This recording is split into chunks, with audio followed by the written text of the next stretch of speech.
eu vou convidar o professor Celso Ramos, que é da Academia Nacional de Medicina. É o primeiro do segundo tempo. Isso é nossas vidas, né? Todos já disseram isso. Professor Celso Ramos, você está presente? Eu não lhe vi ainda. Você está presente, Celso? Vocês estão vendo aí o Celso Ramos? Não. Então, vou fazer o seguinte. Não vi não. O Celso Ramos não entrou ainda, ele me ligou ontem à noite, eu vou ligar aqui em off para ele, vou chamar o Paulão, para o Paulão abrir o segundo bloco. Depois vou te pedir, Daniel, você vai botar 2 vídeos. O do Nelson Pereira, falando de Carlos Chagas, e do Carlos Alberto Machado, da turma de 75, falando sobre residência médica. Tá? Paulão, por gentileza. Paulão, estás me ouvindo? Você está no mudo, Paulão, para você falar agora da relação, da sua experiência no pioneirismo do CTI, já abordado pelo nosso Paulo Marcos. Você está me ouvindo? Estamos ouvindo bem, Paulão. Bem-vindo. Para falar sobre pioneirismo no CTI, eu começo lembrando que os 2 primeiros serviços de terapia intensiva do Rio de Janeiro são os do Hospital dos Servidores do Estado e do Hospital do Andaraí, que foram criados em 1968. Eu vou falar sobre o Hospital do Andaraí, que foi onde eu trabalhei durante 27 anos e porque eu fiz parte da equipe que começou aquele serviço. E como é que ele começou? Ele começou em fevereiro de 68. A direção do hospital resolveu criar um serviço de terapia intensiva, convocou um dos melhores clínicos do hospital, o doutor José Marcos Filhos, para chefiar esse grupo, e para formar a equipe de 10 médicos, a direção pegou 10 médicos recém-formados que tinham sido acadêmicos remunerados do hospital no ano anterior. Foi feita uma prova de títulos entre eles e foram selecionados 10. 2 para a rotina e 8 para o plantão. Na rotina, Antônio Jorge Kropf, César Barroso. No plantão, eu, Jaime Araújo, Celso Aleixo, Antônio Duque, Hélio Vasconcelos, Max Grimber, Avelino Medina e Arnaldo Rocha Campos. Então, esse grupo de 11 médicos começou o CTI. Posteriormente, o Max Grimber saiu, foi para São Paulo, entrou o José Vanperlacho no lugar dele, também sob concurso, e depois mais 4 médicos se incorporaram ao grupo. Leopoldo Guerra, Carlos Maurício Loureiro Maior, Paulo César Souza e o Carlos Alberto Ferreira da Costa, colega do Emílio, da Aninha, da turma de 74. Então, desses 16 médicos que começaram o CTI do Andaraí, 13 vieram da UFRJ. A importância da UFRJ na formação do CTI do Estado do Andaraí. E o nosso trabalho cedo ficou conhecido, os acadêmicos começaram a querer nos procurar, a querer aprender com a gente. Aí nós precisamos fazer concurso, prova de seleção. E era assim, para 21 vagas que nós oferecíamos, se inscreviam quase 700 candidatos. Nós tínhamos que fazer a prova nas cadeiras cativas do Maracanã. Depois nós começamos a oferecer também internato e residência. Esses nossos alunos, os nossos internos e os nossos residentes saíram trabalhando em outros CTIs, chefiando outros CTIs, abrindo outros CTIs, ensinando terapia intensiva a outras gerações que ensinaram a outras e esses a outras. Então, o CTI do Hospital do Andaraí foi uma escola de terapia intensiva. E a importância dessa escola nós vimos agora, no decorrer dessa pandemia. Quantas pessoas foram salvas pelos intensivistas? Então, é com muito orgulho que eu falo nisso. Nós começamos em 68, nós não tínhamos um CTI, nós tínhamos uma enfermaria de graves. O que era enfermaria de graves? Era um conjunto de quartos onde nós colocávamos os doentes mais graves do hospital e nós ficamos ali do lado deles. Nós só tínhamos um monitor grande, barulhento. Os monitores éramos nós, que ficávamos ali ao lado dos doentes. Nós fazíamos as dosagens laboratoriais, calibrávamos os aparelhos de gasometria, enfim. era uma coisa muito rudimentar. Um ano e meio depois, nos deram um CTI de verdade, com vários monitores, respiradores mais sofisticados. E aí nós começamos a fazer CTI num nível melhor. Nós, durante o nosso percurso no Andaraí, publicamos 2 livros, nossa equipe. Um foi o Questões Fundamentais de Terapia Intensiva, que foi editado pelo Avelino Medina. E depois nós publicamos um livro sobre emergências médicas, que foi editado pelo nosso chefe, José Marcos Fischer. E eu, talvez por ser velho, sou muito rigoroso com o tempo. Eu me programei para falar dentro do tempo que o Emílio me ofereceu, por isso eu acabo por aqui e fico à disposição dos colegas que quiserem mais algum esclarecimento.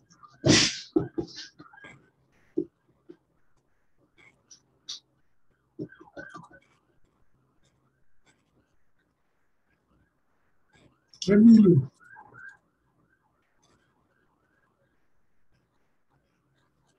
Emílio, seu microfone está fechado. Desculpa. Paulão, maravilhoso. Te agradecer. Você merece uma estátua e toda a equipe do CTI. É uma coisa que eu, apesar de ter estudado contigo, não tive. Eu fui para a medicina rural, fui mais para a parte preventiva, mas acho maravilhoso que como as sementes se multiplicaram. E o FRJ está super de parabéns nisso, né? Te agradecer imenso, Paulão. Você é mais do que um mestre. Você é eterno para a gente, tá? Agora, eu vou pedir na sequência que entre o vídeo do Nelson Pereira, que é muito importante, porque ele inspirou o nosso Centro de Estudos Entre as Turmas, mostrando que as pessoas têm que deixar as hostilidades de fora e trabalhar pelo que é positivo. Aí o Nelson falando, Carlos Chagas. Agradecendo o convite de participar desse evento. Aumenta o som um pouco, Daniel, pode ser? A nossa disciplina na FRJ, a proposta inicial foi de 1902, de Miguel Couto, embora não tenha sido aprovado, fato que só veio a ocorrer em 1925, que inclusive aí por unanimidade, mas foi uma estratégia para atrair o professor Carlos Chagas para a nossa instituição. E junto com ele, todo o prestígio científico e político que ele tinha. Carlos Chagas, em 1926, na sua aula inaugural, ele, classificada como magistral, ele já definiu com toda clareza o âmbito da disciplina que estava sendo criada. E patologia tropical era um nome que não contemplava muito esse âmbito. Então ele mostrou muito bem, com toda clareza, na sala inaugural. E em 1931, ele muda o nome da cadeira para Clínica de Doenças Infectuosas e Parasitárias, que eram para ampliar a sua abrangência, né? E com isso a gente podia até estranhar o nome de infectuosas, mas é um nome que era usual na época. E o tropical ele manteve por tradição, embora ele tivesse plena consciência de que esse nome era inadequado do ponto de vista científico, embora fosse tradicional. Os anos se passaram, em 1962, já na gestão de Rodrigues da Silva, ele, junto com 40 especialistas do Brasil, ele cria a Sociedade Brasileira de Medicina Tropical e com isso ele consolida a nossa especialidade e atrai todas as áreas afins às doenças infecciosas que tinham algum tipo de afinidade e porque nessa época nós só tínhamos espaço de trabalho praticamente nos hospitais universitários e nos antigos hospitais de isolamento. Em 1964, o professor Rodrigues muda o nome da cadeira para Clínica de Doenças Infectuosas e Parasitárias. Ele só trocou o tropical por parasitárias, o que era cientificamente mais correto. Cora, já que assumiu após a morte de Rodrigues da Silva, ele muda o nome da cadeira mais uma vez para o nome que ela tem hoje. Você, antes do vídeo do Carlos Alberto Machado, tem que botar aquele do Eu Defendo o FRJ e convidar o Shebabo. Eu vou te pedir isso, deixa no Carlos Alberto. Em 1980, ocorre um outro fato importante, é que um grupo significativo de professores da Sociedade Brasileira de Medicina Tropical, eles fazem uma proposta para mudar o nome para a Sociedade Brasileira de Infectologia, mas o pessoal mais tradicional não aceita, e aí eles fundam a Sociedade Brasileira de Infectologia, que a a semelhança do que já ocorria em países da Europa, nos Estados Unidos, em que o nome infectologia era muito mais adequado. E por proposta do professor Veronese, uma série de denominações, como doenças infecciosas e parasitárias, moléstias infecciosas e parasitárias, moléstias infecciosas, medicina tropical e muitas outras, foram todas, na proposta dele, unificadas com o nome de infectologia. A partir dos anos 80, um outro fato muito importante feito pela Sociedade Brasileira de Infectologia foi a oficialização da especialidade junto à Associação Médica Brasileira e junto ao Conselho Federal de Medicina. A partir daí, todos vocês têm consciência do grande progresso que a medicina ocorreu e a infectologia teve que acompanhar isso. Inclusive, com uma série de sub-áreas cresceram muito. E algumas hoje de natureza claramente multidisciplinar, como são as comissões de infecção antibiótica, de infecção hospitalar, a consultoria antibiótica, a pediátrica, as infecções em imunodeprimidos, principalmente na era AIDS, as infecções em pacientes com AIDS. A infectologia participa de forma multidisciplinar nas clínicas e nos locais de vacinação, tanto de criança, idoso, situações especiais, adultos, como também participa do contexto aí, multidisciplinarmente na chamada medicina do viajante. Atualmente nós temos as duas sociedades na especialidade que convivem, mas quando você olha os congressos de uma e de outra, a temática é praticamente a mesma. Que a clássica Sociedade de Medicina Tropical teve que se adaptar à modernidade e apresentar os temas que hoje são mais motivadores. A gente espera que, o mais breve possível, quando forem resolvidas as questões políticas, que elas possam se unificar numa única sociedade que tem o mesmo objetivo e o mesmo âmbito. É o que eu tinha a informar, agradeço a atenção, obrigado. Eu vou pedir a todos perdão, que eu fiz um erro na ordenação, pedir para a Daniela ir preparando, antes do vídeo do Carlos Alberto, é a fala do Alberto Chebabo, que é da CIERJ, Sociedade de Infectologia do Estado do Rio de Janeiro, e da UFRJ. Então, Chebabo, perdoe o atraso, eu queria que você fale. Eu ia colocar um vídeo antes de você falar que eu defendo a UFRJ, são as pesquisas da UFRJ na pandemia. Mas como a Daniela está enrolada, eu te chamo para você antecipar, tu falas e logo em seguida... bom, então já entrou o vídeo, vamos no vídeo, você fala logo depois do vídeo, ok? Adiante, Daniela. Em 2020, um vírus colocou a humanidade em xeque. Não demorou muito para que a ciência logo se tornasse a protagonista de uma sonhada volta por cima. E bem sabemos, entre todas as incertezas de um cenário pandêmico, apoiar a ciência foi a decisão mais acertada de todas. As vacinas já salvaram e ainda salvarão milhões de vidas. Governantes que ouviram seus cientistas hoje ensaiam a retomada da economia e da vida cotidiana em seus países. Mas e aqui no Brasil? Você sabe onde se faz ciência? Juntas, as universidades federais e demais instituições públicas concentram 95% de toda a pesquisa científica produzida em território nacional. Somente a UFRJ possui 1.456 laboratórios cadastrados e certificados. Temos atuado desde o início da pandemia na condução de pesquisas de ponta e também na linha de frente de combate à Covid-19 com nossos profissionais de saúde. A UFRJ reproduziu a proteína S do coronavírus, o que permitiu o desenvolvimento de um teste sorológico muito eficaz e de baixo custo. A mesma proteína tem sido utilizada pelo Instituto Vital Brasil em estudos de soro neutralizante contra o vírus, inclusive contra sua variante Gama, atualmente majoritária no país. Criamos o Covidímetro, uma ferramenta utilizada para medir a propagação da doença no estado do Rio de Janeiro. Produzido pelo Grupo de Trabalho Multidisciplinar para o Enfrentamento da Covid-19, o Covidímetro indica a situação de risco causada pela pandemia de forma célere e atualizada. O grupo de trabalho também tem marcado presença na grande mídia. Só em 2020 foram mais de 3.000 inserções da UFRJ em telejornais e matérias relativas à pandemia.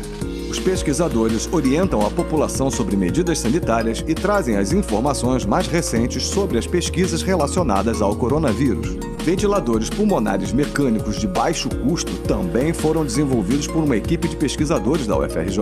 Batizado de VexCo, sua produção chega a custar até 90% menos que a de ventiladores convencionais.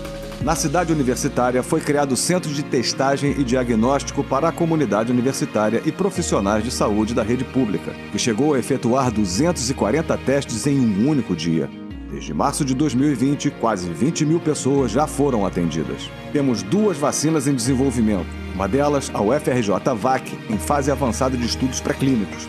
No entanto, para que seja possível avançar para as próximas etapas, é necessário mais investimento.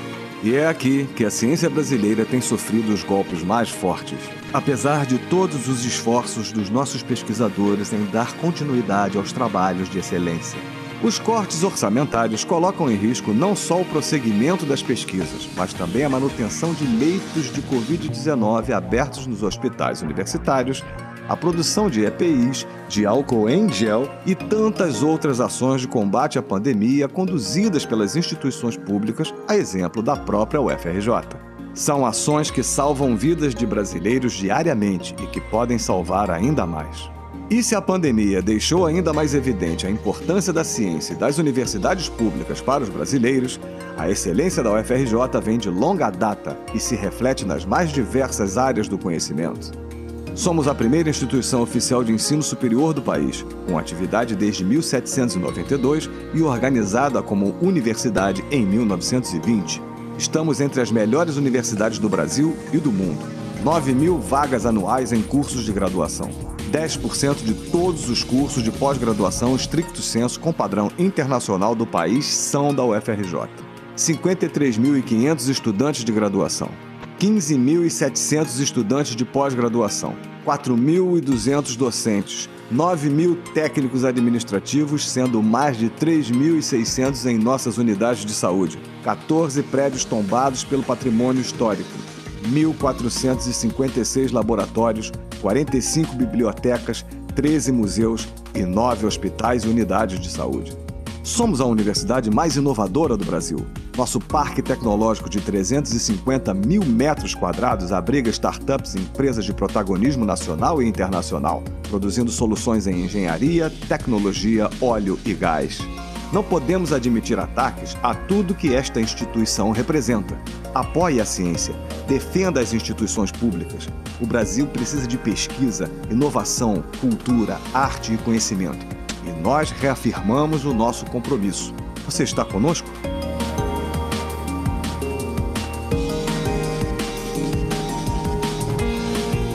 Obrigado, Daniele. Shebab, muito obrigado pela sua liderança em todo esse movimento.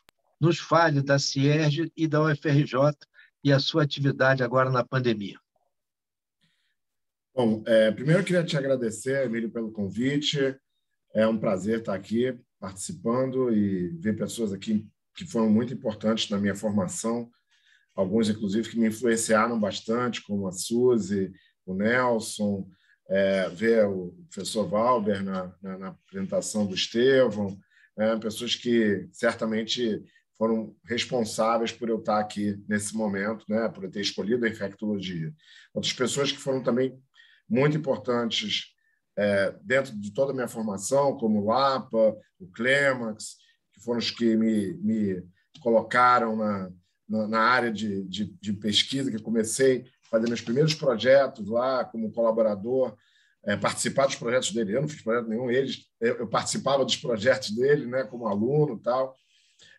Antônio Ledo, então, todas essas pessoas foram muito importantes. E, assim, me dá muito orgulho falar do papel da UFRJ e, principalmente, do Hospital Universitário na pandemia, eu lembro, em fevereiro do ano passado, de 2020, quando a gente foi chamado pela Secretaria Estadual de Saúde para a gente participar da programação de como seria o enfrentamento da pandemia aqui no Rio de Janeiro, a UFRJ, o Hospital Universitário, ele ainda tinha um descrédito muito importante dos principais gestores, pelo histórico do passado recente do hospital, um período em que o hospital realmente teve com dificuldades importantes, e a gente sempre se colocou que a gente ia ser a ponta de lança, que a gente ia ser a referência, como sempre o Hospital Universitário foi em todas as epidemias, em todas as pandemias que aconteceram. O Hospital Universitário sempre foi a liderança na epidemia de dengue, foi o primeiro hospital a internar um paciente na pandemia de H1N1 aqui no Rio de Janeiro, um dos primeiros do Brasil, e foi ponta de lança dentro do atendimento da pandemia de H1N1. E não poderia ser diferente nessa pandemia, utilizando toda a expertise que a gente tem dentro do serviço de doença infecciosa e dentro de um hospital universitário. A gente conseguiu montar uma estrutura com a participação muito importante da sociedade civil, né? A gente teve o apoio do projeto União Rio, que permitiu que a gente conseguisse, em tempo recorde, em um mês, reformar todo o 8º andar para transformar ele na área de atendimento a pacientes Covid. E, posteriormente, né, durante o primeiro semestre de 2020, reformar todas as áreas de internação do hospital. Hoje o hospital tem o 5º andar, que é a área de serviço de DIP, o 7º andar com a nefrologia, o 8º andar todo, que hoje a área Covid do hospital, o 9º andar, que é a área clínica, e o 10º andar, que é a área cirúrgica, todos reformados. Não existe nenhum paciente internado em uma ala que não está reformada do hospital, com qualidade, com conforto para o paciente, com conforto para a equipe de saúde.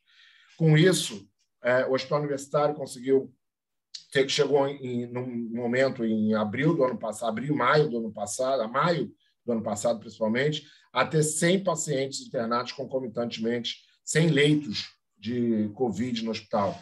Dentre esses, 40 e quase 60 leitos de CTI e o restante de pacientes de enfermaria. Se tornou quase que o hospital com o maior número de leitos, né? E principalmente de leitos de alta complexidade. Lembrando que a gente tem outros hospitais de apoio, de referência para a Covid no Rio de Janeiro, como o Ronaldo Gazola, pelo município, o próprio INE, lá pela Fiocruz, mas são hospitais que não têm a condição de ser um hospital geral, de ter alta complexidade. Então, o que a gente recebeu no Hospital Universitário foram os pacientes com maior complexidade, pacientes com outras comorbidades. A regulação sempre olhou o Hospital Universitário e, até esse momento, olha o Hospital Universitário como um hospital dentro da regulação que tem a condição de receber os pacientes de alta complexidade. Nesse momento, né, onde a epidemia, graças a Deus, vem reduzindo, a gente ainda tem 30 leitos exclusivos de CTI para pacientes com Covid-19. Desses 30 leitos, a gente tem aí em torno de 15, 16 pacientes internados. Hoje mesmo, a gente já recebeu 2 pacientes pela regulação, né? Então, apesar de a pandemia estar regredindo, ela não acabou, a gente ainda tem os pacientes sendo internados, enquanto os outros hospitais estão fechando os seus leitos. O próprio Raul Gazola, vem reduzindo, né, o número de leitos destinados à Covid, voltando a internar outros pacientes. O Hospital Universitário continua oferecendo esses leitos para a rede. Mas, além disso, a gente nunca deixou de funcionar. Ontem, por acaso, a gente estava gravando uma matéria sobre o legado da pandemia. Eu e Marcos Freire, o diretor do hospital, estávamos mostrando os dados para a repórter que estava fazendo a gravação, e ela ficou impressionada porque nós fomos o único hospital no Rio de Janeiro que nunca parou, nunca deixou de operar. Nós fomos o hospital do Rio de Janeiro que teve o maior número de cirurgias, mesmo no ano de 2020, né? Quando a gente olha os dados dos hospitais universitários, dos hospitais que têm residência médica, né, na Coreme, o HU foi o hospital que mais operou durante a pandemia.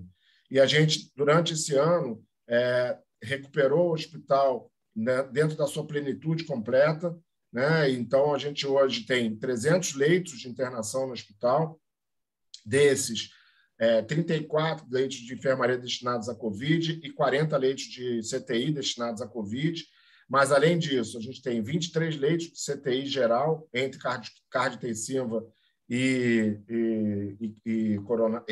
leitos de CTI geral, cirúrgicos e clínicos. E a gente realizou um recorde de cirurgias no mês de agosto, foram 488 cirurgias realizadas em um mês, com recorde de internação, foram mais de 800 internações realizadas em um mês. Então, o Hospital Universitário ele ele fica como um legado, né, da pandemia. Ele foi completamente recuperado e hoje é capaz de atender a população, né, e realizar procedimentos de alta complexidade. A gente voltou a realizar os transplantes no hospital, transplante de rim, transplante de córnea. Essa semana a gente teve a certificação pelo Ministério da Saúde para começar o programa, reiniciar o programa de transplante de coração e transplante de pulmão, e provavelmente nas próximas semanas também teremos a recertificação para o programa de transplante de fígado, que é o nosso DNA, é a alta complexidade, é a cirurgia cardiovascular de alta complexidade, são os transplantes, as doenças raras, né? E é isso que a gente tem de participação do hospital durante todo esse período. Além de ser a ponta de lança no Rio de Janeiro, em termos de alta complexidade na pandemia, né? Também recuperar toda a participação do hospital para as outras doenças, né? Para a alta complexidade de uma forma geral. E, para terminar, eu vou falar de 30 segundos da CIERJ e da SBI. É outro orgulho que eu tenho de participar. Eu hoje sou vice-presidente da Sociedade Brasileira de Infectologia. A CIERJ é uma das regionais, né? das sociedades, né? Que compõem a SBI. E a SBI foi o bastião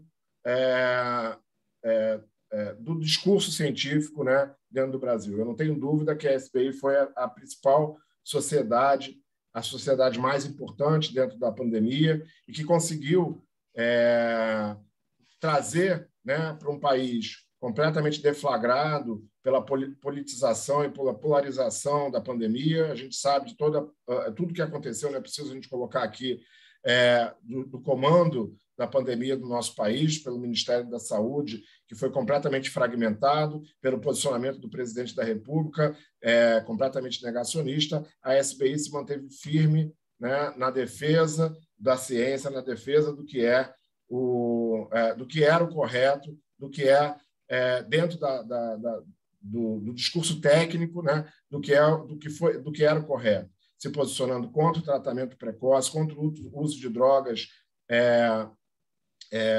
que já eram comprovadamente não eficazes, né, se posicionando nas suas notas técnicas de qual era o melhor posicionamento científico a cada trabalho publicado, né? Claro que a gente sofremos muito em relação a ameaças ao nosso presidente Clóvis, ameaças aos outros componentes da direção. Eu mesmo sofri ameaças, como o Sérgio Zimmermann, mas a gente nunca deixou de se posicionar, né? E a gente nunca deixou de orientar tanto a população quanto os médicos das outras especialidades, de qual era a melhor conduta científica, baseada na melhor evidência científica a cada momento, a cada publicação na medicina. Então, era isso que eu tinha para falar.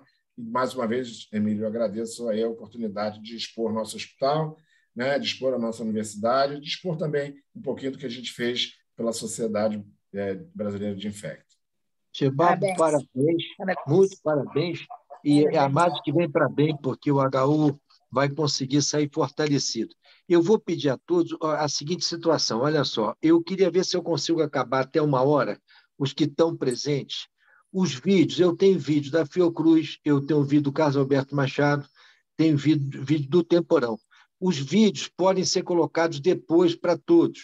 O que eu quero pedir agora? Eu vou pedir, na sequência, chamar o Joaquim Ribeiro, que o nosso Savino o colocou em contato na época do Colégio Brasileiro de Cirurgiões, quando falamos da cirurgia, pela linha dele, pioneiro em transplante hepático. Depois eu vou chamar a professora Cristina Miranda, que dirige o Colégio de Aplicação da FRJ, onde eu fui estudante, que é um trabalho muito importante formar professores. Depois, na ordem, eu vou chamar Peter Biguilapa. Vamos depois ao show. E os outros vídeos a gente vai colocar depois, porque isso a gente pode ver com calma. Infelizmente, se eu for seguir a ordem exatamente, a turma do show vai ficar muito prejudicado. O Luiz Arthur está aí com a gente e outros, e a gente também tem que fazer um pouco de festa, né? E não vive só, tem que ter alegria. Então, é importante. E a corrente do bem. A corrente do bem eu vou deixar também, Suzy. Pode ser no vídeo? Porque, enfim, as pessoas aqui já sabem da nossa movimentação. Eu esqueci de falar, perdão, Suzy. Então, vamos lá. O Joaquim, você pode falar agora e depois a professora Cristina Miranda? Os dois estão presentes na sala? Cristina, você está aí para seguir depois ao Joaquim Ribeiro? Tô sim, Emílio. Então, olha, depois do Joaquim tu entra. Vamos ouvir o Joaquim com transplante hepático e depois formando professores no Colégio de Aplicação da UFRJ. Joaquim, na sequência do Chebabo, tu.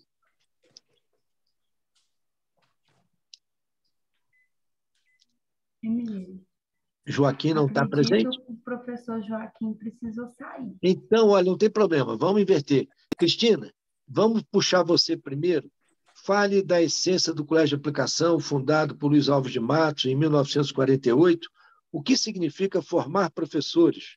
Professora Cristina Miranda. Vamos sim.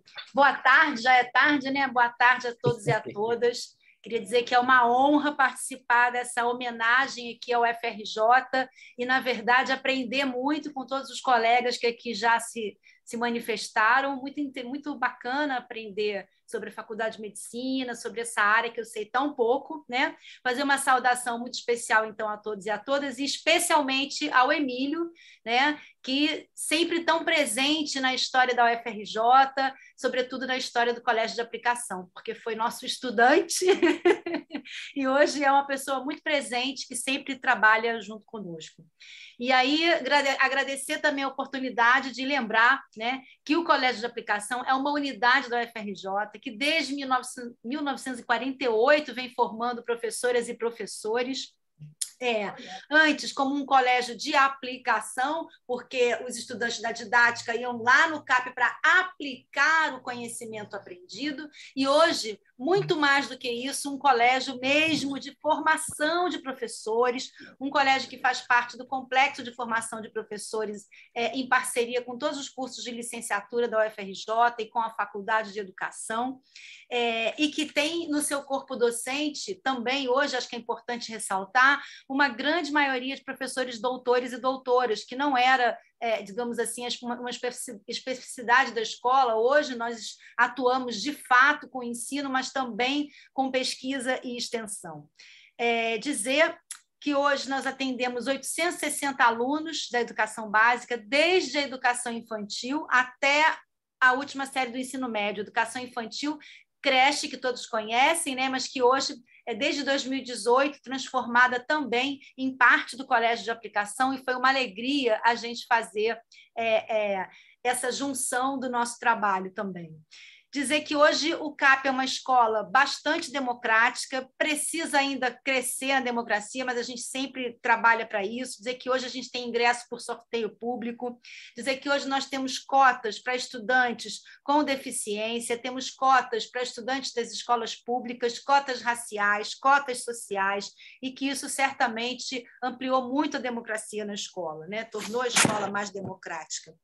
E nesses últimos 2 anos, o Colégio de Aplicação, como todas as outras escolas do mundo, né, teve que se reinventar, né? Tivemos que passar a trabalhar com os nossos estudantes de forma remota. Foi um momento bastante difícil, porque a gente teve que deixar muitas certezas de lado e trabalhar também com as incertezas, mas dizer que nós criamos uma escola, de fato, uma escola remota nesses últimos anos, nesses últimos 2 anos, foi uma reinvenção importante também. Dizer que a gente sofreu perdas nesses últimos 2 anos também, como toda a universidade, todo mundo, né? Na escola, nós assim, fora todos os parentes e amigos, né, que todos os trabalhadores, estudantes perderam. Nós perdemos uma professora esse ano para a Covid, a professora Ana Bia, de língua portuguesa, e perdemos um professor, não foi para a Covid, mas também esse ano, que é o professor Beto Fininho, de música, e eu acho que é importante deixar registrado, né, que são anos muito difíceis. Mas mesmo com toda a dificuldade, nós retomamos o nosso trabalho presencial desde o dia 13 de outubro, desde a semana passada. Dizer do protagonismo, que já foi aí falado por todos os colegas, o protagonismo da UFRJ nesses 2 últimos anos nos orgulha muito, e dizer que também o Colégio de Aplicação tem sido protagonista nas decisões em relação a toda essa questão de ensino remoto, a toda a questão do retorno ao presencial. Dizer que, com todas as dificuldades, o nosso coração é um coração de esperançar o verbo mesmo do Paulo Freire, né? De entender que a esperança é uma luta diária, é uma construção, por isso o verbo, né? que a gente possa aí manter no esperançar a nossa construir, né, uma escola cada vez melhor, uma educação cada vez melhor e um país cada vez melhor, onde a ciência tem a centralidade, né, e também a cultura, a arte, toda a produção de conhecimento autônomo, e que o negacionismo não tenha mais espaço, né, no nosso país. Então, dizer da alegria e da honra de estar aqui compartilhando esses relatos maravilhosos da UFRJ, dos 100 anos da UFRJ, dos 70 anos do CAP, que foi em 2018, mas, sem dúvida, falar da importância dessa construção aí, né, de autonomia e democracia no CAP e na UFRJ. Obrigada, Emílio. Cristina, muitíssimo obrigado. O Joaquim já está a posto, gente. O Joaquim entrou na sala, vocês estão vendo ele aí? Joaquim Ribeiro, transplante hepático na UFRJ. Estás a postos? Emílio, ele mandou mensagem dizendo que não ia poder ficar na sala. Tá, então vamos seguir agora. Eu vou chamar, então, na sequência, o Peter Likornik, que vai falar do professor Perneta na pediatria da UFRJ. Esse nosso Paulo Freire, do cuidado com a criança, em todos os sentidos. Professor Perneta, através de Peter Likornik. Emílio, muito obrigado pelo convite. É uma honra, realmente, ter o convite da Beth, do Sérgio, da Cristina. Quero agradecer muito a presença. Quando vocês me pediram para falar do professor César Beltrão Perneta, eu escrevi algumas linhas. Só de escrever o seu nome já me emocionou. É uma honra imensa falar a respeito. Professor Roberto Aires, que você convocou há um ano atrás, em outubro, para esse centro de estudo, falou do professor como sendo um mestre à frente do seu tempo, lembrando até uma frase pronunciada pelo professor quando ingressou na UFRJ em 1969. O professor disse o seguinte: o futuro de uma comunidade está na estreita dependência do zelo que é dispensado à criança, mostrando a importância, como a gente viu agora, o relato da professora do Colégio de Aplicação, Cristina Miranda, como é importante o investimento nas bases, né? Antes até da universidade, claro. Neste ano que o professor entrou na faculdade, na UFRJ, após brilhantes passagens pela Universidade Federal do Paraná, onde se formou, Instituto Fernandes Figueira e Universidade Federal Fluminense, onde ele foi titular de pediatria também, veio para a UFRJ, onde ele foi diretor do IPPMG, diretor do Instituto de Pediatria Materno Gesteira e Puericultura, e titular da pediatria, né, da Faculdade de Medicina da UFRJ. Fatos marcantes pavimentaram a sua trajetória, né? Ele foi presidente da Sociedade Brasileira de Pediatria, brilhante, introduziu a prática do soro de reidratação oral, o famoso soro Perneta, né? Isso levou a uma intensa diminuição da mortalidade infantil por gastroenterite aguda, que era imensa. Eu tive a oportunidade de ver essa melhoria, tendo trabalhado no Hospital de Reidratação, Hospital Estadual Salles Neto, né? O professor Perneta escreveu inúmeros livros, eu creio que é o maior número de livros publicados em pediatria do professor César Perneta. Nos seus livros, ele passava um aprendizado imenso, tanto em nos ensinar anamnese, semiologia cuidadosas, quanto diagnóstico diferencial e terapêutica atualizada. Um dos últimos livros que ele lançou, esse me marcou muito, chamado Amor e Liberdade na Educação da Criança, com o prefácio do professor da UF, o Carlos Fernando Azevedo, da Federal Fluminense, e constituiu-se num primor de abordagem dos conflitos da criança, dos conflitos psicossociais, né, saindo um pouco da patologia da doença orgânica. A sua simplicidade, a sua disponibilidade, a didática, a dedicação ao Instituto e a transmissão de conhecimento são marcantes. A gente poderia citar alguns exemplos aqui, como o professor Luiz Afonso Maris nos contou esses dias que ele estava debatendo com o professor um quadro de uma criança que estava despida lá no Instituto de Pediatria, e mostrando que provavelmente se tratava de uma criança com sífilis congênita. Entrou num diagnóstico diferencial complicado e o professor, de repente, vira para ele e diz assim, Emílio, sim, mas eu acho que a criança está com frio, é melhor recolocar a roupa da criança.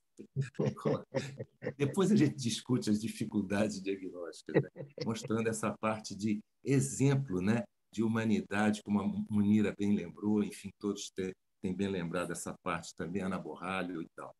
Então, eu queria lembrar essas coisas dele que eram marcantes, e outras coisas que ele fazia de uma maneira incrível, nos deixar falar, todos os internos, residentes, mestrando, deixando a gente apresentar o quadro clínico das crianças bem quietinho, ouvia bem, captava tudo que se era dito, elogiava quem apresentava o quadro de uma criança e, no final, sutilmente, sugeria alguma modificação, algum conselho, que aí é que residia realmente a conduta a ser adotada. Mas a simplicidade era incrível, né? A disponibilidade, o melhor exemplo que se pode dar de disponibilidade do professor César Beltrão Perneta é que ele morava no hospital do lado da nossa residência. Então, a gente fez residente com ele, com a residência dele do lado da nossa, né? E com a permissão, é claro que eu pessoalmente nunca o chamei, mas só de saber que ele estava ali do lado nos dava uma segurança durante os plantões, né? Principalmente noturnos. A gente falou, bom, se complicar a criança, a gente chama um professor que está aqui do lado, né? Então, a disponibilidade era imensa mesmo. Além disso, ele foi levado por alguns de nós para ver pacientes externos, fora do hospital. Eu mesmo tive a oportunidade, às vezes, depois do professor Roberto Aires levá-lo na URGIL, onde eu fazia plantão, um pronto-socorro infantil, eu levei também para ver a paciente que se transformou, inclusive, na minha primeira paciente particular de consultório, porque era um quadro bem grave de sepsis, e eu pedi a opinião do professor, ele foi lá, no meu Fusca, quase caindo aos pedaços, mas ele enfrentou a viagem e eu o levei de volta ao hospital. Enfim, disponibilidade imensa. Queria falar da didática dele um pouquinho, que ele tinha aquela magia de transformar doenças complexas, com fisiopatologias complexas, em simples. Ia lá para o quadro negro, com aquelas setinhas dele, né? Evoluía disso para aquilo, e a gente acabava entendendo fisiopatologias muito complexas, por vezes, né? E a transmissão de conhecimento sempre genial, e que o tornaram um professor realmente ímpar, que impregnou tanto a gente, que até hoje os professores do IPPMG, muitos deles, os jovens, inclusive brilhantes, como a filha do professor Luiz Afonso, que passou no concurso brilhante para lá, Tuninho e todos nós, o seguimos, né, e conseguimos até hoje transportar os seus conhecimentos e transferir para próximas gerações. Beijo, Emílio. Muito obrigado pelo convite. Peter, muitíssimo obrigado. E você tem a suavidade do Perneta e a humildade, né? E é sintético, é simples, isso é maravilhoso, né? Te agradeço imenso, estamos sempre juntos. Eu vou, depois do Peter... Bom, primeiro eu vou pedir a vocês a liberdade, para a gente poder acabar às 13 horas, com uma hora de atraso, e ir para o show com o Toninho Ledo. Eu vou pedir ao Bigu que seja conciso, Bigu, 4 minutos, sobre a tua luta com o Rocco no Sindicato dos Médicos, a relação do FRJ com a luta sindical desde o REME de 77. E depois, na sequência, o Lapa encerra com a homenagem ao Davi Capistrano. Eu vou pular, porque vai aparecer no vídeo, quero dizer, o vídeo da Cristiane Machado representando a Fiocruz, um vídeo maravilhoso do Temporão, e o vídeo do Carlos Alberto Machado, e um vídeo muito bom com o Suzy e com o Suzy. Se você quiser depois só falar, porque eu acho que você ia fazer slides, eu não está em vídeo, né? Mas depois a gente manda um vídeo junto com o do Marcelo Campelo, para a gente poder respeitar pelo menos o show, porque uma hora de atraso já é muito, né? Então, vamos passar. Bigu, Rodolfo Rocco, Sindicato Médico e UFRJ. Então, bom dia, ou boa tarde, é muito bom estar aqui falando. Primeiro, falar do Rocco também, mas eu gostaria de saudar a presença de todos. Mas alguns destaques temos que fazer. Primeiro, o Clemens, a alegria de tê-lo de volta aqui com a gente, né? Num período que nós estávamos bem apreensivos, né? Todo mundo aqui junto no pensamento positivo. Agora, um pouco dos meus professores, todos foram, mas alguns fizeram a minha formação um pouco além da UFRJ, né? Por isso são um pouquinho mais velhos do que eu. Paulão, essa questão, toda essa formação que eu tive de CTI, ele participou, ele e outros, mas ele principalmente, o Henrique Sérgio, que é nosso colega também, moldou muito a minha vida para não ter medo do doente, né? Também tive um chefe de plantão, que era o Lapa, no Hospital Israelita, onde eu aprendi muito o quanto é conseguir trabalhar com todas as etnias, as religiosidades e todas as origens também. É importante mesmo quando o Paulo Marcos relembra que a gente foi quase contemporâneo, ele um pouquinho mais na minha frente. Mas eu acho que essa questão do Rocco, o Rocco sempre foi uma referência para mim. E eu acho que o Rocco foi uma das razões de eu ter enveredado um pouco da minha vida na área associativa, né? E acho que alguma coisa ficou de positivo da minha participação dentro do sindicalismo médico. E o sindicato em frente à Santa Casa e o sindicato em frente à Santa Casa e a sede do Partidão, do PCB, na Cinelândia, influenciaram diretamente de eu ter falado para o doutor Clementino Fraga que, apesar de estar fazendo residência, minha turma foi a última residência da UFRJ na Santa Casa, eu não iria para o fundão, né? Ali eu acho que isso foi... foi definitivo nessa área associativa a vitória do Rocco e a referência que o movimento REME teve para nós, né? Principalmente eu que fazia parte, em 77, da greve nacional dos médicos residentes. Então, isso acho que foi muito importante. É muito importante eu estar aqui junto com vocês. E, por isso, com todo o show que vem depois, e com todos os participantes, mas sem a presença e sem a preocupação diária do Emílio, seria impossível a gente ter essa manhã e esse início da tarde tão prazeroso. Um abraço para todos e espero não ter passado do tempo. E vamos que vamos, e me desculpe eu não ter feito o vídeo de máscara. Eu devia ter... que a máscara que eu uso e ando por aí todo, com todo respeito a todos, é do Luiz Inácio da Silva Lula 2022. Um grande abraço. Ô, Bigu, antes de passar a palavra para o Lapa, eu recebi um pedido do Egberto e eu quero te fazer um comentário. Muitos médicos que voltaram no que está atual presidente desconhecem que o Andaraí foi um hospital dos marítimos. Eu sempre digo a eles, nós vamos ouvir agora na fala do Lapa a seguir, a homenagem ao Davi, o que são os frutos vermelhos. As pessoas hoje, se têm uma configuração, eles saem dando porrada sem nem saber o quê. E, na realidade, foi a luta do sindicalista, dos marítimos, que permitiu o Hospital do Andaraí, que, na época da ditadura, foi federalizado. Mas, na realidade, nasceu do suor dos trabalhadores, assim como dos bancários do Lagoa e outros. E nós vamos levantar isso ano que vem, falando dos frutos vermelhos para um país que integre, e não que desagregue, e não que divida.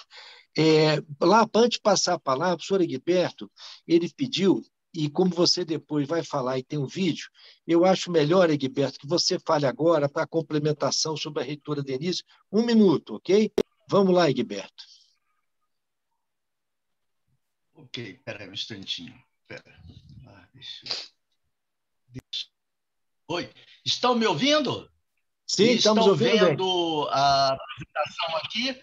Já eu consegui compartilhar aqui a tela? Tá certo. Já. Eu queria mostrar aqui a professora Denise, nossa reitora, primeira reitora da UFRJ em 100 anos de história.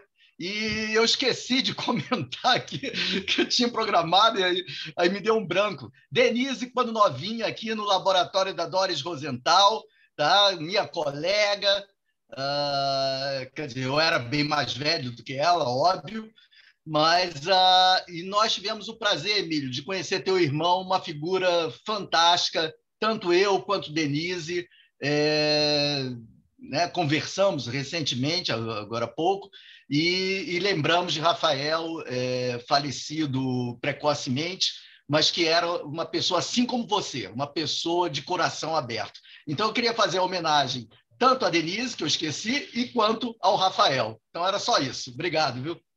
Obrigado, Denise merece, as mulheres merecem. Muito obrigado. E muito obrigado você ter reunido os 2 reitores, que o nosso primeiro evento foi essencial, inclusive a presença da Denise também puxando o atarefado reitor Ricardo Lodge.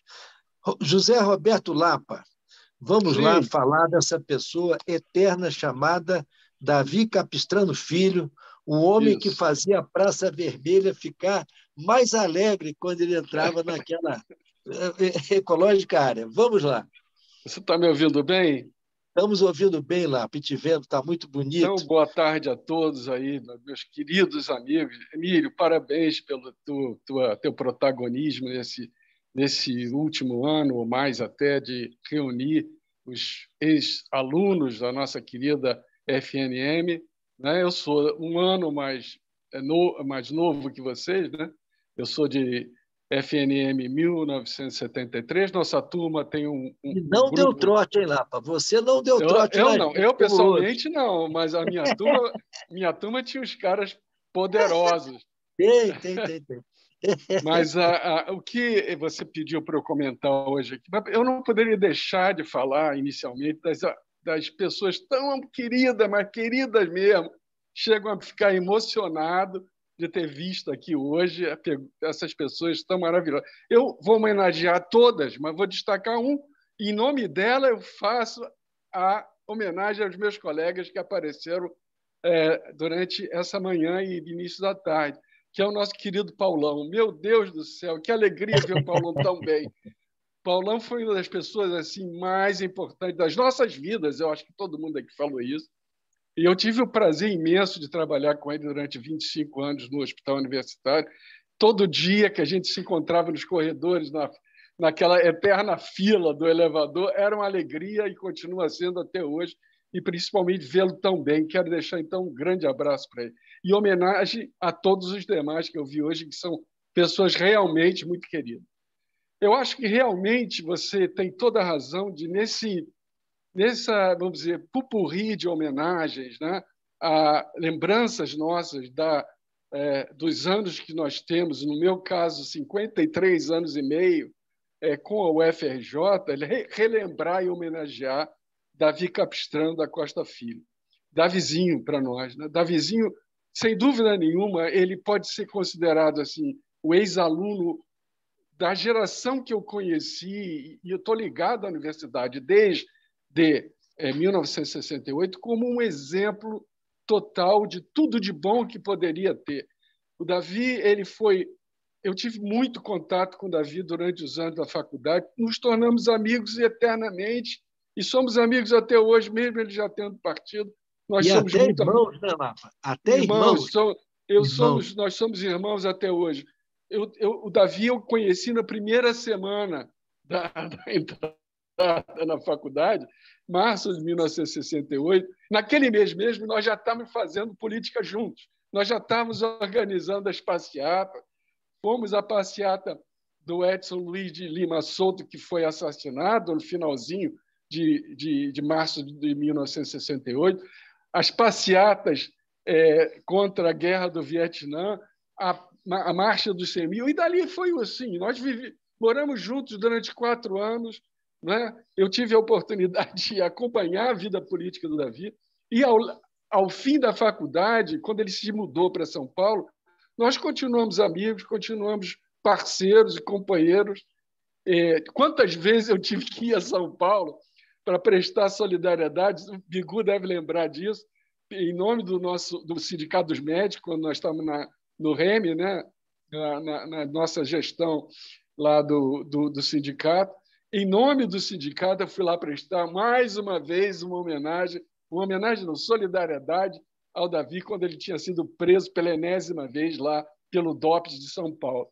Também lembro de uma forma assim, muito pungente e triste o dia que eu fui visitá-lo, anos depois, já ele sofrendo de leucemia. E fizemos, ao longo desse percurso, toda uma sequência de coisas para ele ter a oportunidade de fazer um tratamento de ponta que não existia no Brasil. Então, Davi foi pioneiro em tudo, até na doença, porque na doença ele foi o primeiro, provavelmente, brasileiro a fazer transplante de medula óssea. Sobreviveu 17 anos ao transplante, morreu de consequências tardias do transplante. Mas eu não vou falar da vida política, da vida... Mas eu só quero lembrar alguma coisa. O Davi foi a pessoa que, de fato, implantou o SUS no Brasil.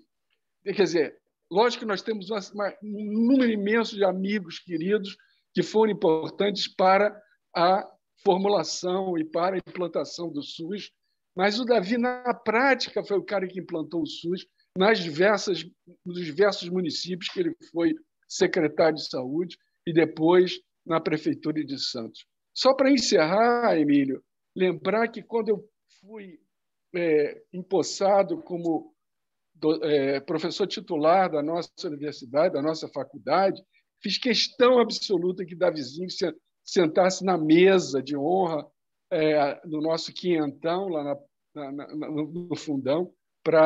Ele já tinha acabado de deixar a Prefeitura de Santos, mas ele sentou como prefeito e participou da homenagem. Fomos juntos almoçar com a minha família depois.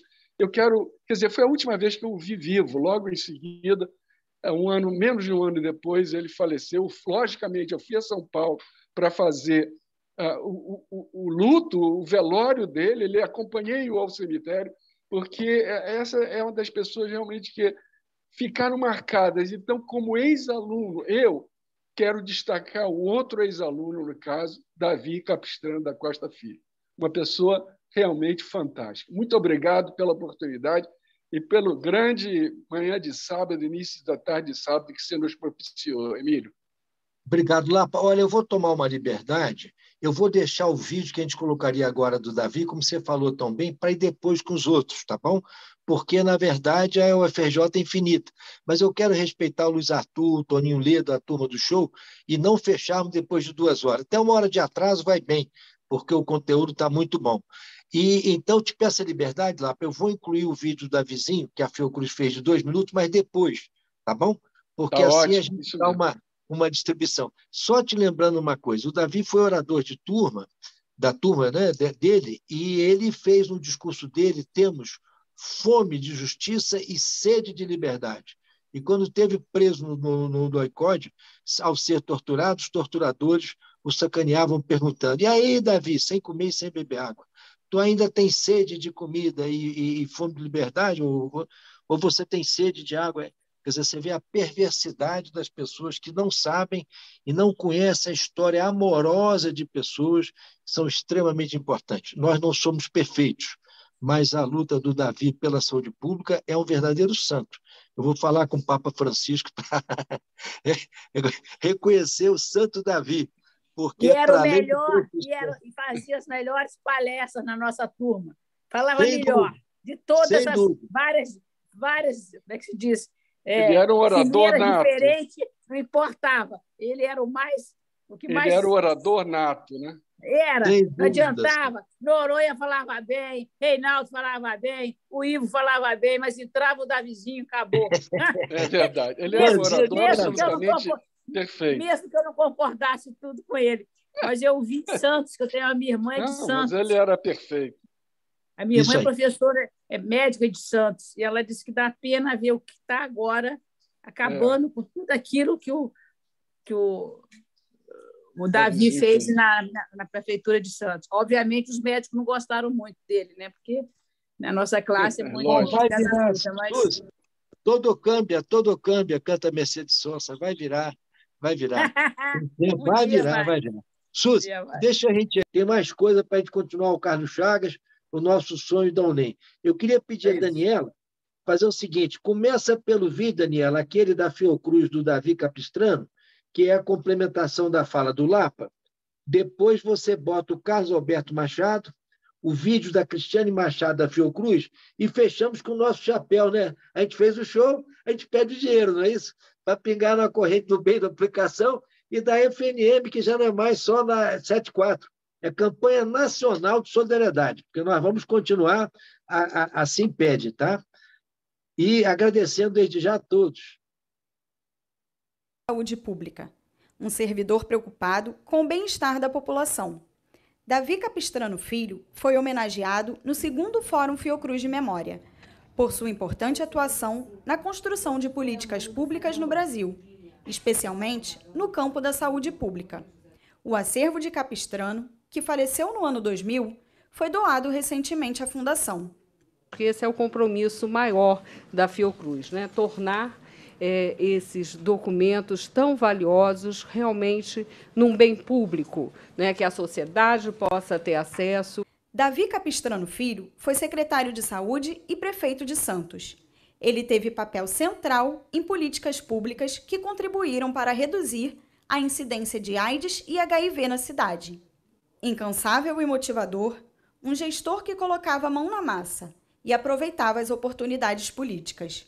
Quem trabalhou e conviveu com Capistrano lembra do sanitarista por sua capacidade de integrar e agregar pessoas. Formou uma geração de gestores, de militantes e defensores, não só do SUS, né, mas da democracia e de outras políticas públicas. As marcas da atuação do Davi Capistrano são marcas que nós devemos trazer, né, do combate, do pensamento crítico, né, de uma proposta de uma sociedade justa, igualitária, né, de uma saúde voltada para todos, de uma luta permanente. O acervo do sanitarista revela aspectos da trajetória de um dos principais expoentes do movimento da reforma sanitária, que resultou na construção do Sistema Único de Saúde, formado por objetos pessoais, fotos, livros, panfletos e outros documentos. O acervo está sob a guarda da Casa de Oswaldo Cruz e estará disponível para consulta. Vamos contar as histórias dele, mostrar que é possível, mesmo com medo, continuar transformando esse país. Seja pelo SUS, pela assistência social, pela educação, pelo trabalho, pela cultura, pela economia, pela música, pela festa, por onde der. Não dá mais para aceitarmos calados a violência e o genocídio contra o nosso povo, que tem cor, tem classe e tem sexo.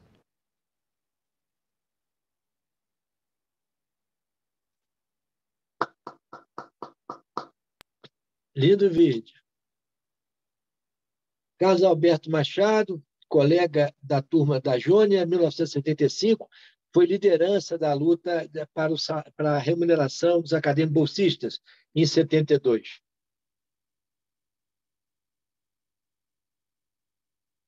E atuou na residência médica no Ministério da Saúde. Meus colegas, sou Carlos Alberto Machado, a gente fica velho, não se reconhece mais, né? Sou da turma de 75, aquela turma pequena, com 320 alunos.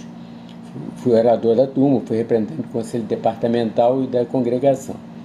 Minha vida profissional começou no Andaraí, onde eu fiquei como interno, residente, staff, e fui convidado para dirigir em 97 a residência médica no Ministério da Saúde.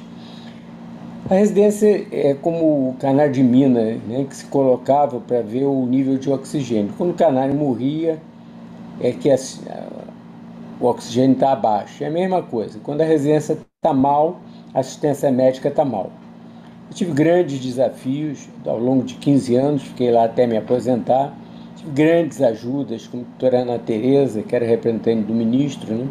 Conseguimos implantar um seminário de boas-vindas aos residentes com várias entidades, o Conselho Regional de Medicina, o Sindicato dos Médicos, né? Depois implantamos o ranking de escolhas, né? Nós fazemos homenagem, né, aos preceptores e aos chefes de serviço, que são nossos parceiros indispensáveis, né? Mas, sobretudo, ao longo desses 15 anos, eu acho que nós nos focamos muito no residente, trabalhando junto com a Associação de Médicos Residentes, né? Porque eu sempre friso que o tempo da residência é diferente do tempo do residente, né? Historicamente, se tem 3, 4, 5 anos com uma modificação, é muito pouco tempo, né? Mas se você tem 2 anos num ciclo de um residente, você está na metade ou mais do tempo que ele tem de aperfeiçoamento. Então, nós sempre nos preocupamos com a urgência de conseguir as coisas para que não houvesse quebra no ensino, no aprendizado. Lógico que tivemos alguns sufocos ao longo desses 15 anos. Só para destacar, as vésperas de um concurso que seria feito no campus da UERJ, houve um incêndio lá, nós tivemos que relocar, era um concurso enorme, tivemos a ajuda da Universidade Veiga de Almeida, que nos cedeu o campus ali perto. Outra ocasião que eu me lembro, nós fazendo um dos 3 dias de escolha de unidades, né, dos candidatos aprovados, classificados, era feito no Ministério, ali na Rua México, né, e pouco depois de começar, vieram os assessores dizendo que o ministro Zé Serra estava vindo de Brasília e que ia dar uma entrevista coletiva e que tinha que ceder o auditório.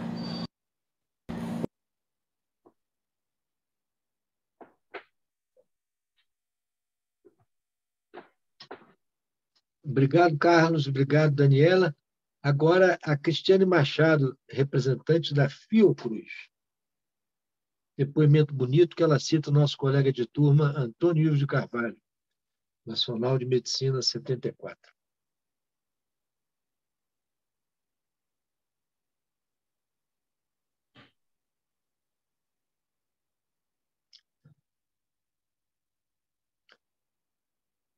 Bom dia, meu nome é Cristiane Vieira Machado, sou médica formada pela FRJ, pesquisadora e atual vice-presidente de Educação, Informação e Comunicação da Fundação Oswaldo Cruz. É uma honra para mim representar a Fiocruz nesse evento comemorativo dos 100 anos da FRJ, organizado pelo Centro de Estudos Carlos Chagas. Gostaria de transmitir um abraço da presidente da Fiocruz, professora Anísia Trindade Lima, e uma saudação de toda a nossa comunidade.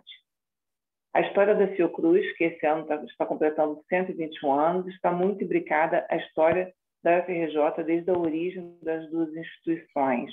Em primeiro lugar, sendo a Faculdade de Medicina do Rio de Janeiro uma das mais antigas do país, nela se formaram muitos médicos que se tornaram professores e pesquisadores importantes em várias instituições, inclusive na Fundação Oswaldo Cruz. Alguns exemplos são o próprio Oswaldo Cruz, Carlos Chagas Filho, Henrique Aragão, Olímpio da Fonseca, Lauro Travassos, entre muitos outros.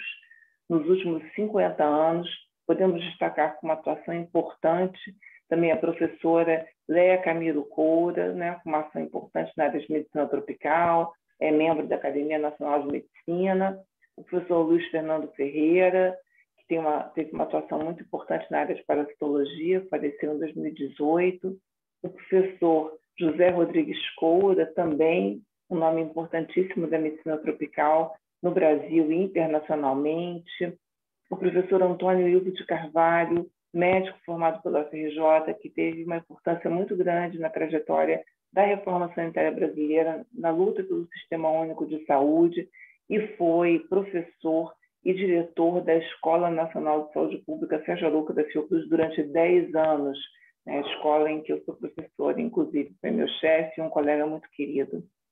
Temos atualmente, nos quadros da Fiocruz, numerosos professores e pesquisadores formados pela UFRJ em nossas diversas unidades e áreas, inclusive alguns com destaque relevante na gestão do Sistema Único de Saúde, como o próprio ex-ministro José Gomes Temporão.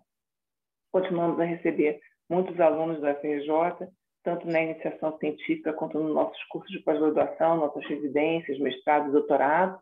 E, além da formação de profissionais, cabe destacar que a UFRJ e a Fiocruz mantêm numerosas parcerias em pesquisas, destacando-se algumas áreas atualmente, como câncer, imunologia, genômica, infectologia e variadas pesquisas sobre o Covid-19 nesse cenário de enfrentamento da pandemia.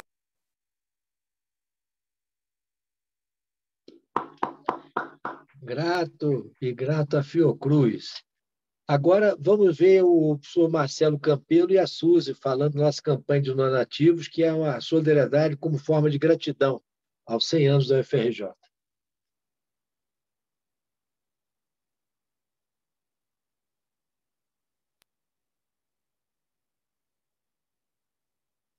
Bom dia a todos e todas. Aqui é o professor Marcelo Campelo, um dos coordenadores da corrente do bem do CAP UFRJ, uma corrente que teve início, infelizmente, em março de 2020, né, na pandemia, e até hoje, momento no qual ainda estamos vivenciando uma pandemia, a corrente atua fortemente, né, na comunidade da UFRJ, em toda a cidade do Rio de Janeiro.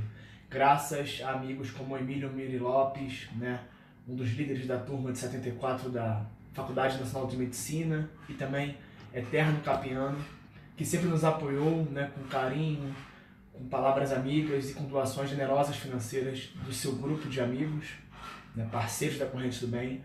Nós conseguimos desde então, né, desde março de 2020, doar mais de 4.000 cestas básicas, uma parte considerável delas para a própria comunidade capiana, alunos em situação de vulnerabilidade social, trabalhadores terceirizados, inclusive demitidos.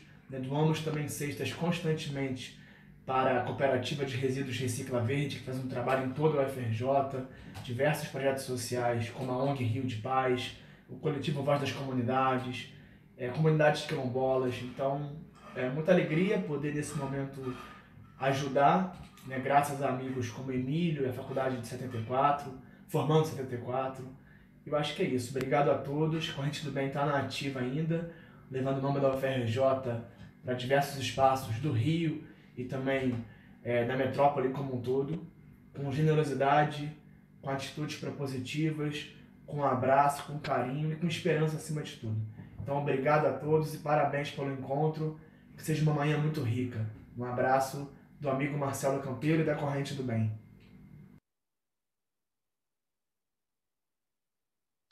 Tem uma complementaçãozinha antes da fala da Suzy. Ela vai complementar ainda, tem uma partinha da campanha do bem, que divulga um vídeo de 1 minuto e a conta deles, para quem tiver interesse também.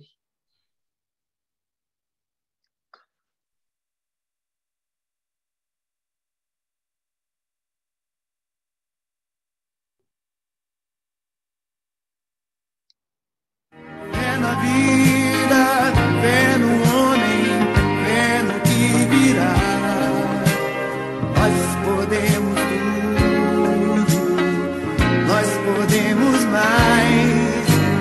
Vamos lá fazer o que será. Estamos vivendo um período de crise sem precedentes em nossa sociedade. Pequenos gestos de afeto podem simbolizar esperança e ressignificar o futuro para milhares de famílias em situação de extrema vulnerabilidade socioeconômica. Acreditamos na empatia e na solidariedade como armas para amenizar os efeitos dos maiores desafios de nossa geração. A Corrente do Bem quer continuar apoiando famílias de estudantes do CAP UFRJ, trabalhadores terceirizados e diversos coletivos sociais através de ONGs e associações de moradores com doações de cestas básicas.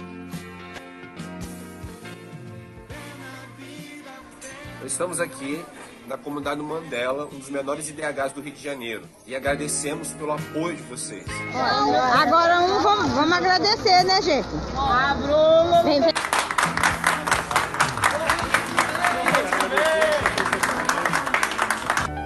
Vamos lá fazer o que será.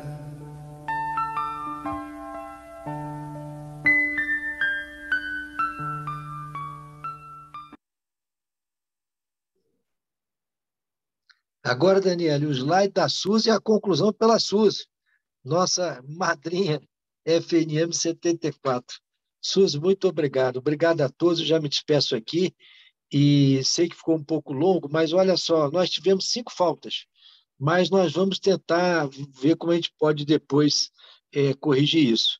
A Lúcia Soto, que vai mandar o vídeo, o Celso Ramos, que estava com problema de fibrilação, não sei se você gravou, a Joyce, que está em viagem, o Joaquim Ribeiro, que na hora de participar não pôde, e temos aqui ainda mais, assim, o Alcio Braz, mas eles vão mandar vídeo e a gente depois continua, tá?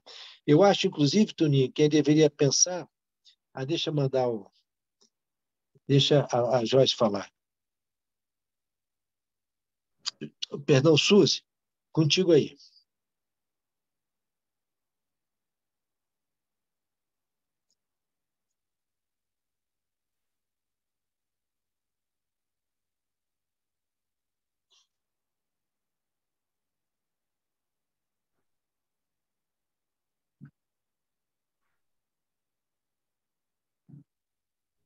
Emília, a doutora Suzy já saiu da sala. Hein? A Suzy saiu? A Suzy está presente? Já saiu, não, né? Ela já saiu. Já saiu, né? Bom, então, gente, não sei se alguém que está presente até agora quer dar uma palavrinha e a gente vai encerrar em seguida. Algum dos presentes gostaria de falar? Fala, é importante, Cristina. Fala sim, é importante. Olha, eu falei que eu só ia entrar um pouquinho, que eu tinha um monte de coisa para fazer, né? Estou aqui até agora. Olha, parabéns, felicito a todos que puderam ficar até agora. Foi maravilhoso. Depois a gente conversa mais, porque está todo mundo querendo almoçar. Ô, Cristina, mas tem que dizer que você, a Beth, o Gilberto, a Ana Borralho e o Ket são os fiéis escudeiros do Centro de Estudos, né? Com participações importantes da Tânia e outros que não estão na equipe sempre, né? Por algumas dificuldades, às vezes. Inclusive paciência do coordenador colocado como centralizador. Mas é que dá trabalho fazer as coisas, gente. E a gente não espera. Trabalho, né? Mas eu estou feliz. Eu tenho que agradecer ao Bigu, que foi quem abriu para a gente criar esse centro de estudos, inclusive para a gente fazer o ano que vem bimensal o da turma e bimensal do Carlos Chagas, né? Chamando pessoas. Eu, inclusive, chamei, na ausência da Joyce, o Vanderlei Souza, que eu incluí recentemente na turma. Foi citado aqui como reitor da UNEF, do Norte Fluminense, pelo querido Egberto, mas não consegui. Mas a gente vai melhorando. Você vê que gastamos quase 5 horas de reunião, 4 horas e 40, e 25 dos 30 falaram, entendeu? Com show. Imagina se tivesse mais 5. A gente ia arrebentar a boca do balão de ouro. O FRJ presente, Cristina, muito, você vai falar mais ao feito. E, Cristina, o que a gente pode deixar aqui para encerrar também é que a FNM vai fazer 2 anos no grupo de prece diária de 18 às 19 horas, multirreligioso, com espírita, com bandista, com católico, protestante, judeu, budista, ateu. Quer dizer, estamos todos juntos, né? Para a gente mudar esse estado com fé na vida. Toninho Ledo, mais? Não, só vou falar só mais uma coisa aí. Não, agradecer a oportunidade a você, a toda essa articulação, mas lembrar que também faleceu o Gilson Cantarino, né? Agora. É verdade. O Gilson Cantarino foi um grande nós citamos. Nós dedicamos a ele, inclusive, os méritos do evento. Eu tive com ele, grande. Ele começou nas ações integradas de saúde. Até o Lapa falou que ia falar alguma coisa, se mencionou tanto com o Davi que acabou não concluindo. Acho que o Lapa não está mais aí. Mas o Gilson acompanhou, inclusive, ele teve a coragem de chamar o exemplo cubano lá para Niterói, na gestão do Jorge Roberto Silveira. Trabalhou com Tomacina, das Ações Integradas de Saúde, né? Agora, eu estou muito feliz, Toninho, porque eu acho que a gente começa a integrar o que eu chamo de velha guarda com a jovem guarda, né? Nós queremos um Brasil que seja melhor para todos, entendeu? E, eventualmente, determinadas coisas vão ficar para trás, a gente vai adiante, porque precisamos disso e Deus está conosco, né? É isso mesmo, só tem um problema aí que eu vou contestar. Eu queria ser da Jovem Guarda, mas não consigo ser mais. Não, mas a gente é jovem na nossa atual. Eu estou junto com a sua. Deixa eu te dar uma ideia rapidinho. Eu perdi uma companheira médica, que foi companheira de toda essa turma da pediatria, trabalhou com a Evandra Alegria, filha de um pediatra, Sheila Zerai. Ela diz assim, Emílio, a gente nunca fica velho. Quando você tem 20, o velho tem 40. Quando você está no 40, o velho tem 60. Você tem 60, o velho tem 80. Você tem 80, o velho tem 100. Você tem 100, o velho tem 120. Você morre e não fica velho, Emílio. É isso. Excelente, é excelente. Isso aí. Alegria. Suzy, obrigado. Todos que estão aí ainda não estão vendo a carinha. Fala, Bigu, pode falar. Seguinte, despedida dos sindicais, vamos lá. Você, em alguma geração, Emílio, você foi do Partidão, Emílio. Não tem jeito. Não, eu sou. Deixa eu explicar para você. Eu fui pedetista e sou. Tá gravando. Não tem problema, não. Cuidado, Para você. cuidado. Peraí, não, é um problema. Deixa eu te falar, Bigu. Eu falei assim: o meu sonho é fazer do PDT um grande partidão, entendeu? Não é isso. Eu quero são os frutos. A gente não tem essa... Não é verdade? Eu acho que a gente vai estar junto com o que vem. Final aí, pô. Essa preocupação que você tem de juntar as pessoas é claro. Muito interessante. Agora, inclui Bigu, eu tenho que agradecer ao Davi, fazer uma autocrítica. Claro. Vladimir Palmeira e outros. O próprio Vila foi trocado no sequestro americano. Quer dizer, houve um momento muito pungente. É que a violência do imperialismo está aí até no golpe de 2016, que muitos acham que não entenderam o que está acontecendo, não sabem quem é que manda, o que é mandar a nossa expressão, né? Então, a luta pela liberdade passa pelo negro, pelo índio, pelas mulheres oprimidos. É uma luta que transcende a gente, né? É uma coisa muito séria. Você falou do Davi Capistrano, só para a gente ver como eu tive a felicidade de receber como médico aqui no Brasil. Meu professor, viu? De agitação e propaganda. Aí, o Gregório Bezerra, quando estava chegando da União Soviética, ele estava com a insuficiência cardíaca e eu fui todo de branco lá, médico, estetoscópio, atender ele dentro do avião e levá-lo em outro avião de carreira até São Paulo para ele fazer uma palestra. E ele falava para mim, não, doutor, tudo bem, desde que o senhor deixe eu fazer essa palestra, falar para o povo, depois o senhor pode fazer o que quiser. Aí ele chegou ele não estava enxergando direito, ele chegou no sindicato dos rodoviários, estava cheio, Emílio, cheio. E assim que ele chegou lá no palco, era um palco assim, um pouco mais alto, ele recebeu um ramo de flores. E ele enxergou, não sei como, a mãe do Davizinho, que era a mãe dele e esposa do Davi Capistrano, que tinha falecido, né? Que tinha sido morto. Falecido? É isso. Tinha sido morto. Aí, assassinado. Aí ele antes de fazer qualquer coisa, ele falou: olha, eu não. Antes de falar qualquer coisa, eu queria homenagear. Eu não sei como é que aquele dia ele conseguiu enxergar ela no meio de um... E olha que ele estava fora do... É o coração, Bigu. O coração tem razões e ódios que a razão desconhece. É o coração. Ele estava fora do país há anos e anos. E outra coisa, Miriam, inclui na tua geração, nas suas orações, que o mestre monarco está internado. Já coloquei. Eu coloquei e vou colocar novamente. Nós temos uma corrente. Ele melhorou. Que bom.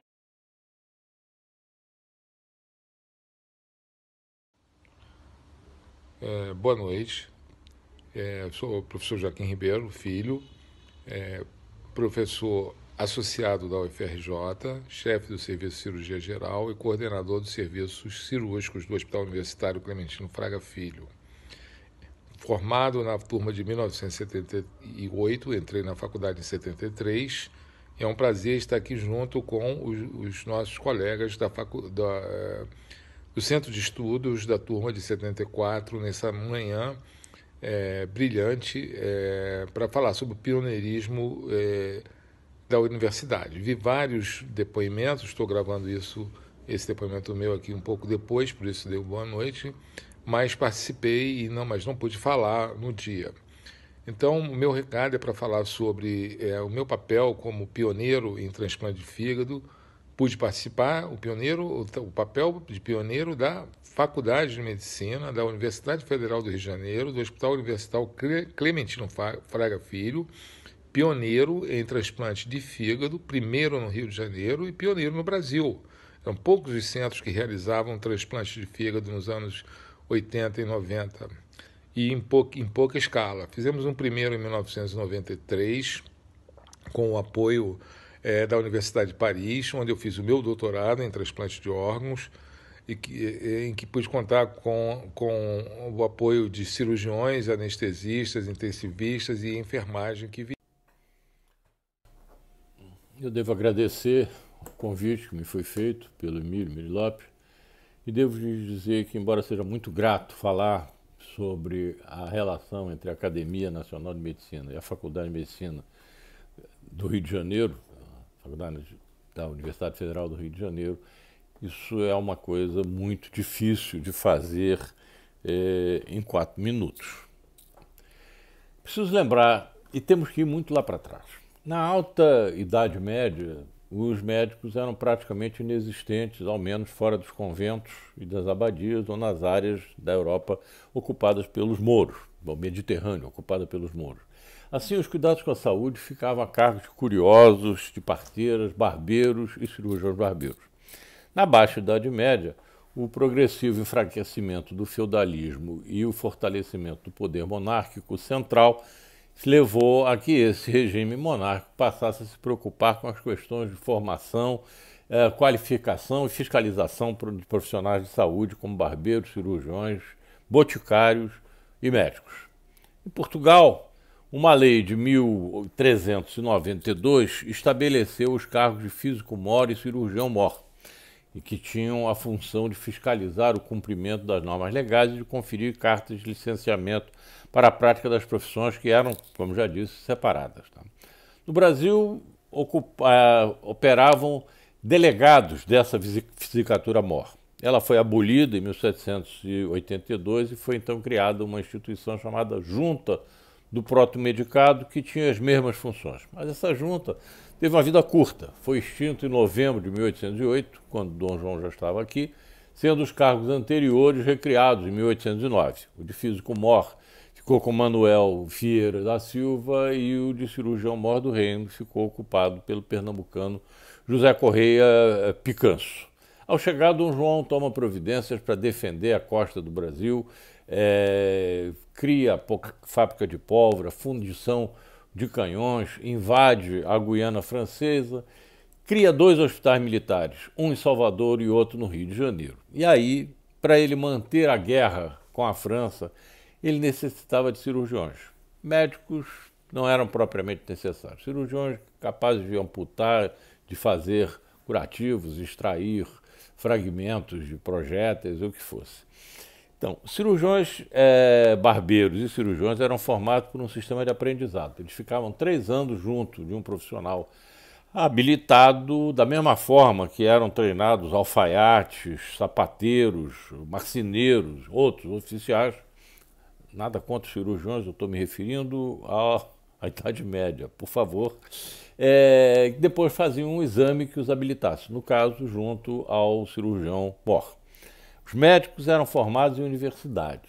Eles tinham cursos que eram eminentemente teóricos, tinham livros e aulas em latim e recebiam o grau de doutor ao final. Esse era um sistema dispendioso, demorado, com amplos interesses individuais e corporativos de professores, congregações, clérigos, cabildos, professores, grupos esses que eram muito poderosos e facilmente melindrados em seus privilégios. Dom João criou uma escola de cirurgia na Bahia e depois uma escola anatômica, cirúrgica e médica no Rio de Janeiro, ainda em 1808. Para entrar era necessário apenas que o candidato, soubesse ler e escrever, não tinha que saber latim. Isso não era pouco à época, mas de toda forma não era uma grande exigência. As escolas não tinham o poder de dar diploma ou de autorizar a prática profissional. Isso continuava dependendo de Picanso. Formado entre aspas, continuava tendo que fazer o exame. Picanso reagiu de todas as formas a qualquer tentativa de perda de privilégio. E quando, em 1813, foi fundada a Academia Médico-Cirúrgica do Rio de Janeiro, já com um curso seriado em 5 anos, ele não só recusou o título de chanceler da escola, como tentou impedir que os 2 últimos anos se fizessem e fazia esforço para que os alunos saíssem no terceiro e prestassem o exame junto a ele. No entanto, mesmo depois de criada essa academia, ainda não havia emissão de diploma médico no Brasil. Isso foi mudado por um decreto de Dom Pedro I, em 1826. Isso levou a uma reorganização do curso e é aí que entra a Academia Nacional de Medicina. O Dr. Lino Coutinho, que era professor na Escola da Bahia, propôs um plano de reorganização do ensino e o presidente da Sociedade de Medicina do Rio de Janeiro, que foi depois transformada em Academia Imperial de Medicina, Joaquim Cândido Soares de Meireles, colocou-se veementemente contra.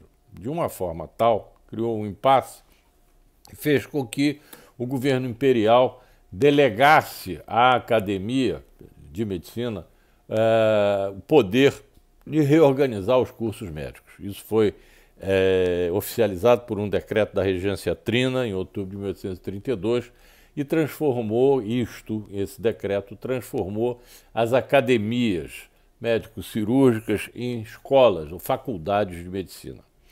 Há quem considere que o ensino propriamente médico, ou melhor, que a fundação das faculdades só se deu aí, nesse período, já que antes não eram escolas de medicina, eram escolas mais limitadas de cirurgia, com outro tipo de organização.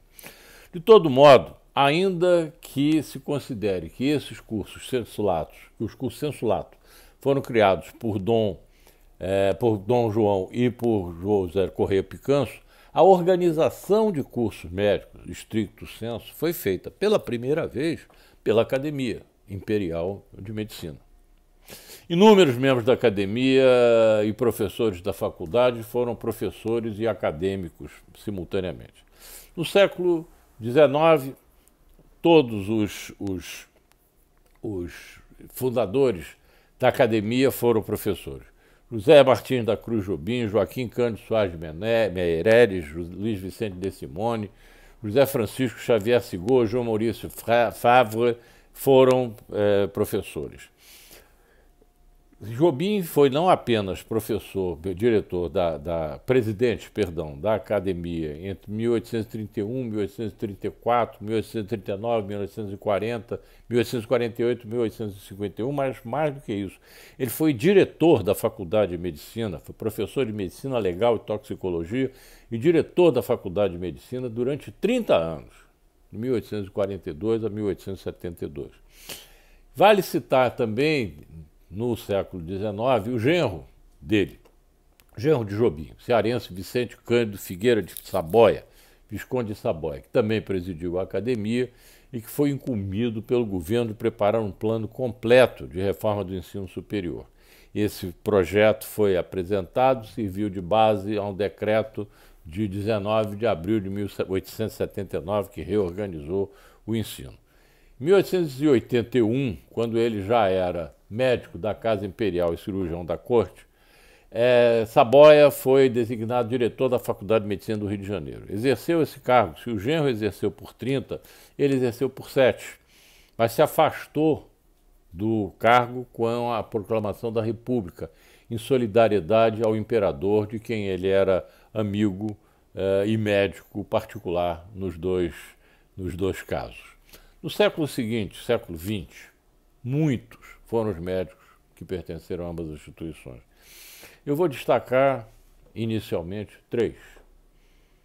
Miguel Couto, Antônio Austrégésilo e Diolindo Couto, mas poderia citar muitos mais, mas esses são 3 nomes que ainda ecoam.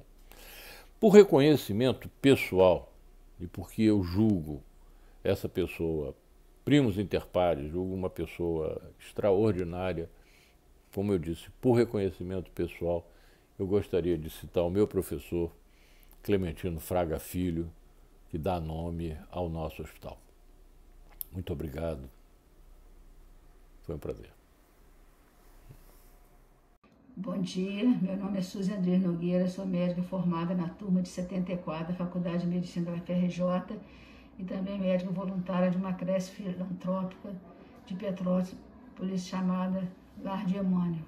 Em março, com o fechamento pela pandemia, nós resolvemos então fornecer cesta básica a todas as famílias das crianças matriculadas e pedir ajuda a alguns colegas de turma, que posteriormente, a partir de abril, com a coordenação do Emílio Miri Lopes, outras instituições foram recebendo, então, ajuda. Além de todas essas organizações filantrópicas, outras comunidades indígenas, comunidades quilombolas, algumas comunidades de favela no Rio de Janeiro e associações de moradores de rua.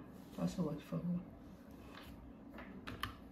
A maioria, então, dessa quantia arrecadada de abril de 2020 a setembro de 2021 foi para a compra de cestas básicas e, às vezes, alguns itens de limpeza. E a média, o total arrecadado nesse período foi R$ 202 mil, a média entre R$ 10 e R$ 11 mil. Quem quiser ajudar, o agente do Banco do Brasil da conta do Emílio para receber essas doações é esta, e a conta corrente é essa e o Pix. E é importante que o ser médico não faz de você um médico, um ser humano melhor do que ninguém, mas ser humano te faz um médico melhor. Muito obrigada.